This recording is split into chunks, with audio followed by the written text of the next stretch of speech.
ವೀಕ್ಷಕ ಬಾಂಧವರಿಗೆಲ್ಲ ಶರಣಾರ್ಥಿಗಳು. ನಾನು ಸಂಗಯ್ಯಸ್ವಾಮಿ ಮಹಾಶಿವಯೋಗಿ ಶಿವಪ್ಪಯ್ಯ ಜನವರ ಆಶ್ರಮ ಧಾರವಾಡದಲ್ಲಿ ಮಾತಾಡ್ತಾ ಇದ್ದೀನಿ. ಇವತ್ತಿನ ವಿಷಯ ಏನಪ್ಪ ಅಂದರೆ ಹಲ್ಲು ನೋವು. ತಕ್ಷಣ ಹಲ್ಲು ನೋವು ಕಡಿಮೆಗಕ್ಕೆ ಅಗ್ನಿ ಅದ್ಭುತವಾದಂಥ ಒಂದು ಮನೆ ಮದ್ದು ಮಾಹಿತಿ ನಿಮ್ಗೆ ಹೇಳ್ತೇನೆ ನಾನು. ತಕ್ಷಣ ಆಗಿಂದಾಗನ ಯಾವ ಡಾಕ್ಟ್ರ್ ಅಂತ ಹೋಗೋದಿಲ್ಲ, ಏನು ಟ್ರೀಟ್ಮೆಂಟ್ ತೊಗೊಳೋದಿಲ್ಲ, ಅಲೋಪತಿ ಬಿಟ್ಟು ಹೋಮಿಯೋಪತಿ ಯಾವ ಪತಿನೂ ಬೇಡ. ಇದ್ರಾಗ ಮನೆ ಮಾಡ್ಕೊಂಡು ಏನು ಅಂಥ ಅದ್ಭುತವಾದಂಥ ಮನೆ ಮದ್ದು ಮಾಹಿತಿ ನಿಮ್ಗೆ ಹೇಳ್ತೇನೆ ನಾನು.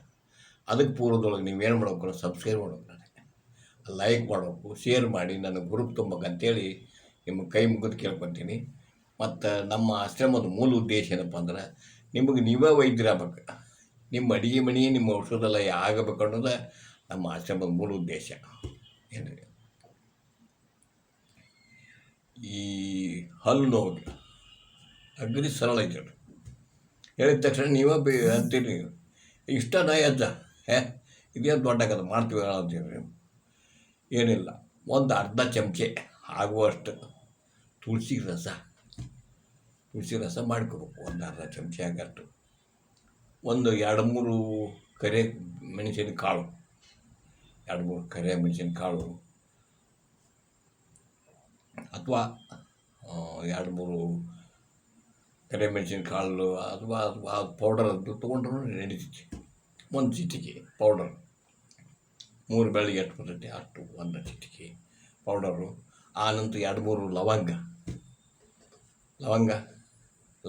ನೋಡಿರಲ್ಲ, ಕ್ಲೋ ಅಂತಾರಲ್ಲ, ಕ್ಲೋ ಆಯಿಲ್ ಅಂತಾರೆ, ಅದು ಅಥವಾ ಒಂದು ಚಿಟಿಕೆ ಆ ಪೌಡರ್, ಲವಂಗದ ಪೌಡರ್ ಒಂದು ಚಿಟಿಕೆ, ಅಥವಾ 2 ಬಟ್ಟೆ ಬರೋಷ್ಟು ತೊಗೊಂಡ್ರು 2 ಚಿಟಿಕೆ ಅಂತಾರೆ. 2 ಬಟ್ಟೆ ಬರೋಷ್ಟು ತೊಗೊಂಡ್ರೂ ನಡೀತೈತಿ. ಇದನ್ನು ಈ ತುಳಸಿ ರಸದಾಗ ಹಾಕಬೇಕು. ಹಾಕಿ ಪೇಸ್ಟ್ ತಯಾರು ಮಾಡಬೇಕು. ತುಳಸಿ ರಸ ಇರ್ತೈತಲ್ಲ, ಅರ್ಧ ಚಮಚೆ, ಅದಕ್ಕೆ ಇವನ್ನ ಹಾಕಿ ಪೇಸ್ಟ್ ತಯಾರು ಮಾಡಬೇಕು. ಪೇಸ್ಟ್ ತಯಾರು ಮಾಡಿ ನಿಮ್ಮ ಯಾವ ಹಲ್ಲು ನೋವು ಇರ್ತೈತೆ ಆ ಹಲ್ಲಿಗೆ ಇಟ್ಕೊಂಬಿಡು. ಅಥವಾ ಒಸಡಿ ಇಲ್ಲಿ ನೋವಾಗಿರ್ತೈತೆ ಅಲ್ಲಿ ಇಟ್ಕೊರಿ, ಇಲ್ಲಿ ಹಿಂಗೆ ಹಲ್ಲಿಗೆ ಇಟ್ಕೊರಿ. ಎಲ್ಲಿ ನಿಮಗೆ ನೋವು ಇರ್ತೈತೆ ಹಲ್ಲು ನೋವು ಅಲ್ಲಿ ಇಟ್ಕೋಬೇಕು. ಇಟ್ಟು ಅದು ಇದು ಬರ್ತೈತಿ, ನೀರು ಅಂಥದ್ದು ಬಂದ್ರೆ ಉಗುಳರಿ, ಏನೂ ಪ್ರಾಬ್ಲಮ್ ಇಲ್ಲ. ಅಥವಾ ನುಂಗಿದ್ರು ಏನೂ ಪ್ರಾಬ್ಲಮ್ ಇಲ್ಲ.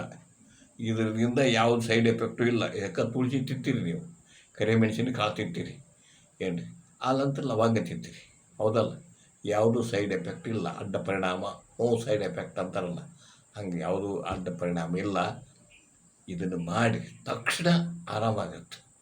ನಿಮಗೆ ಹಲ್ಲಿಗೆ ಹಚ್ಕೊಂಡಂತೇನ ಅದು ಇದನ್ನು ಇಡಂತೇನ ಆರಾಮಾಗಿಬಿಡುತ್ತೆ. ಒಸಡಿಗೆ ಹಚ್ಕೊಂಡಂತೇನ ಇದನ್ನು ರಸ ಹಚ್ಕೊಂಡಿತ್ತು ಒಸಡಿಗೆ, ಒಸಡಿಗೆ ಹಚ್ಕೊಂಡ್ರೂ ಏನೂ ಪ್ರಾಬ್ಲಮ್ ಇಲ್ಲ. ಹಚ್ಚಿ ನುಂಗಿರಿ, ರಸ ಬಂತಂದ್ರೆ ನುಂಗಿರಿ, ಎದ್ದಿಲ್ಲ ಬರ್ತೈತಲ್ಲ, ಅದನ್ನು ನುಂಗಿರೂ ನಡೀತೈತಿ, ಉಳಿದ್ರೂ ನಡೀತೈತಿ. ಉಳಿದ್ರೆ ಏನು ರೀ ಇದು ಹೋಗುತ್ತೆ, ನುಂಗಿದ್ರೂ ಏನೂ ಪ್ರಾಬ್ಲಮ್ ಇಲ್ಲ, ಏನು ರೀ. ಅದಕ್ಕೆ ಇದನ್ನು ಮಾಡಿ ಇದರದ್ದು ಉಪಯೋಗ ತೊಗೊಂಡು ನನಗೆ ಕಮೆಂಟ್ ಮಾಡಿದ್ರೆ ತಿಳಿಸ್ರಿ, ಅಥವಾ ವಾಯ್ಸ್ ಮೆಸೇಜ್ ಕಳಿಸ್ಬೇಕಾಗಿ ತಮ್ಮಲ್ಲಿ ಕಳಕಳಿ ಪ್ರಾರ್ಥನೆ ಮಾಡ್ತೀನಿ. ಮತ್ತು ನಮ್ಮ ಆಶ್ರಮದ ಸ್ಲೋಗನ್ ಏನೈತಪ್ಪ ಅಂದ್ರೆ ರೈತನೇ ರಾಜ, ರೈತನೇ ಕುಬೇರ, ರೈತನೇ ಮಹಾರಾಜ. ಇದು ಗಳಿಕೆ ಆಶ್ರಮ ಅಲ್ಲವಯ್ಯ, ಬಳಕೆ ಆಶ್ರಮ. ಮತ್ತಿಂಥದ ಮಾಹಿತಿ ತೊಗೊಂಡು ಭೇಟಿ ಹಾಕಿನಿ. ಅಲ್ಲಿವರೆಗೂ ನನ್ನ ಶರಣಾರ್ಥಿಗಳು.